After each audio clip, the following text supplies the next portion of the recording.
સુરતમાં 6.18 કરોડના હાઇબ્રિડ ગાંજાના કેસમાં પોલીસને મળી સફળતા। હાઇબ્રિડ ગાંજો મગાવનાર તમિલનાડુનો ડ્રગ્સ ડીલર સકંજામાં આવ્યો।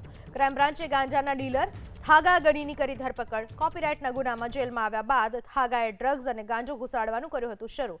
થાગા થાઇલેન્ડ સિવાય કયા કયા દેશમાં ગયો તેની કરાશે તપાસ।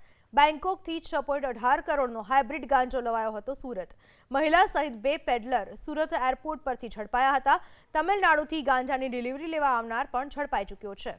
एक्सप्रेसની ફ્લાઇટ આવતી હતી એમાં 2 પેસેન્જર છે મોહમ્મદ ઇકબાલ અહેમદ ખાન ઉર્ફ સન ઓફ નિયામત ખાન અને રાશિયા કપૂર।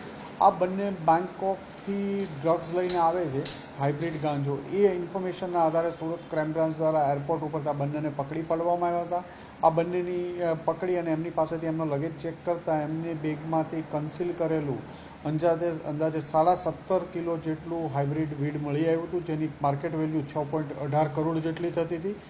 આ બંને ઉપરાંત આ જે મુદ્દામાલ છે આ બંને બેંકોકથી લાવ્યા હતા અને એ બહાર સુરત એરપોર્ટ ઉપરથી જ તામિલનાડુનો એક થમીમ ઉર્ફે તમીમ ઇબ્રાહિમ અંસારી જે કાંચીપુરમ તામિલનાડુનો છે એને આપવાનો હતો અને એ લેવા માટે બહાર આવ્યો છે। એ ઇન્ફોર્મેશનના આધારે ક્રાઇમ બ્રાન્ચની ટીમે બહારથી થમીમ અથવા તમીમ અંસારીને પણ પકડી પાડ્યો,